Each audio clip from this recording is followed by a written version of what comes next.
crash when your mother cries.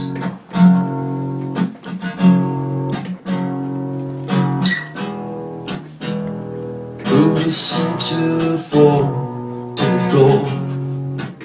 Hello, welcome back to another pen talk. Thanks for tuning in. Today we're going to look at an eBay buy that I did a few weeks ago. We'll show you the auction. Certainly a red box, well labeled as to what it is, but that's the only thing that distinguishes it.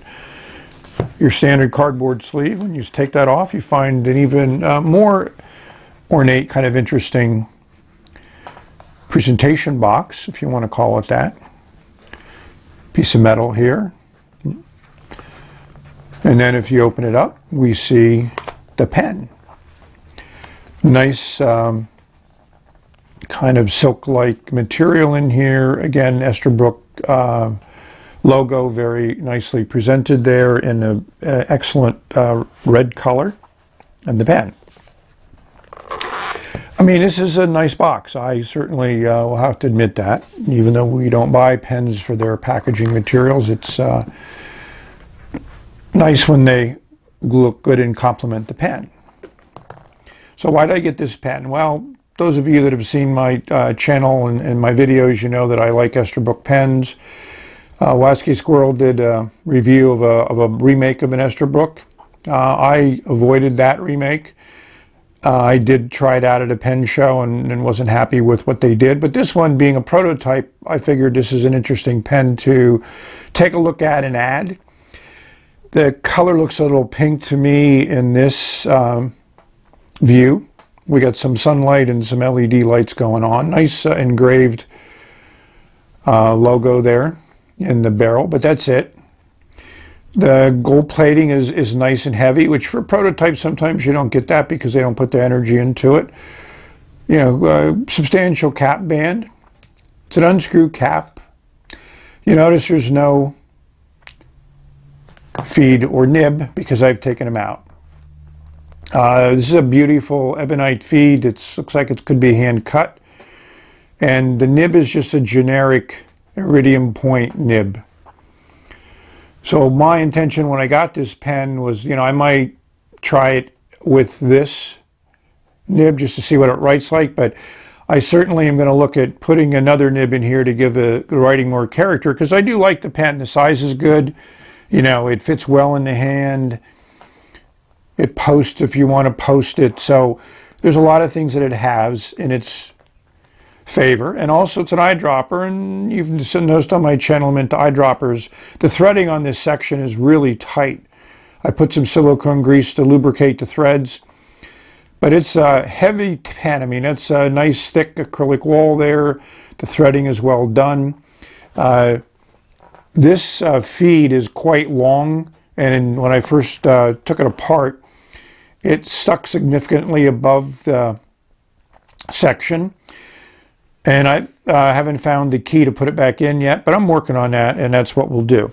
The other thing I wanted to do with this review is just show a number of examples of what people might say are red pens and see how they compare to the Esterbrook red, which they called Fire Engine Red.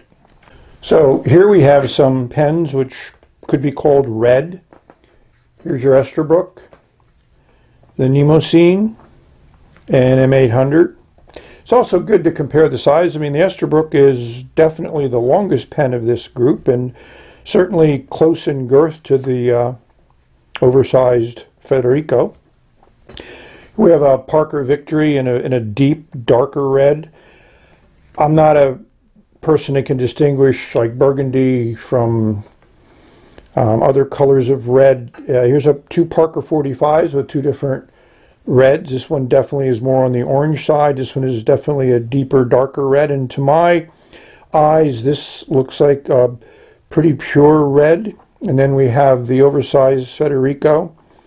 I think it's called Red Passion. And you got your acrylic here and your solid colors on your cap and barrel end. Let's take a look at these a little closer. I'll need to see how these look on the computer monitor. One of my thoughts was to get a Pantone sheet. So when we talk about colors, I could use Pantone colors, and then those that may calibrate their equipment could use that Pantone color as a calibration level. So to me, this definitely looks a little bit on the pink side. This is on the orange side. This looks like a pretty good red. This is a good red, more orangish. And again, you know, this is just the way colors look and colors come across. So I wouldn't call that fire engine red. So to me, when you compare it to the box, the color on the box looks a little bit more pure red and more fire engine-y red. And then the covering of the box also has that look to it. Before I start playing around with different nibs in this pen, I thought I'd just dip it and see how the nib that came with the pen wrote. I did a little bit of reducing the size of the diameter of that ebonite feed, so now it goes in and out of the section relatively easily.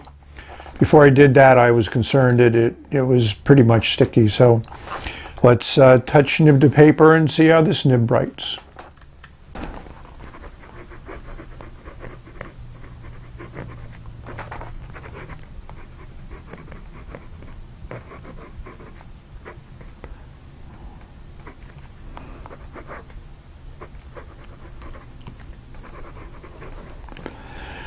I mean, this writes fine. It's, you know, nothing to excite you, but it's a consistent writer. You know, decent amount of ink flow. I'm starting to get into this Shinryuko ink. I wanted more of a blue-green, but this is an interesting color. I hope to do a series of blue-green inks in my next ink review. So I'm fine with this nib and flow, but obviously I'm looking for a nib with some character to it, and let's experiment with that. I want to show you what the feed looks like when it's assembled. Let me unscrew this section to show you what it looks like assembled. And this is a really tight fit. They did an excellent job in machining this for eyedropper fill. I'm not going to be concerned about putting an O-ring in there because it's not going to leak. There's no question about that. So as you can see, the feed extends pretty much on the other side of the section, which I think is a good thing, and it'll be interesting to see when I do finally decide on a nib and eyedropper it to see how that works out.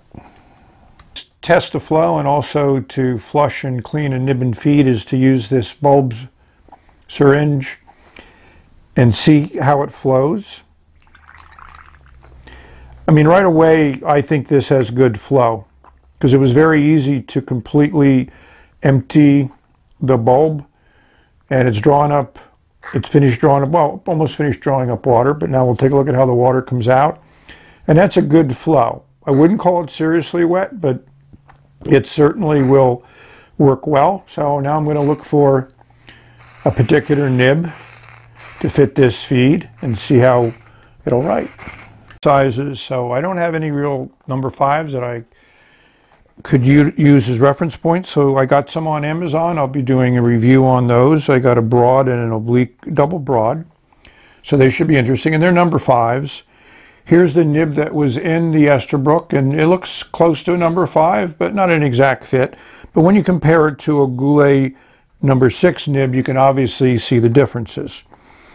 And as many of you know, I love my vintage, so I would try to put a Watermans nib in there. So this would be my preference as a number 2 nib, which is a little bit smaller, not significant. But if I go to the next size Waterman nib, which is a number 4, that one is definitely much larger. So I don't know whether that would work with the feed and that is in that pen to begin with. So we're going to start with this number 2, which also has a decent amount of flex with it. We'll see how it fits the feed. This Knox number 5 seems to fit the feed pretty good, so I might end up using that. We'll see how it works out. A good fit, but the number 4 seemed to fit extremely well. I was concerned because of the length and how tight this feed fits into section, but it seems to have worked out quite well. As you can see, the section is fully inserted and also matches up well with the nib. Good contact there. So let's dip this and see how it writes. And dipped it and cleaned it up a little bit and just did a little bit of smoothing. So let's see how this works.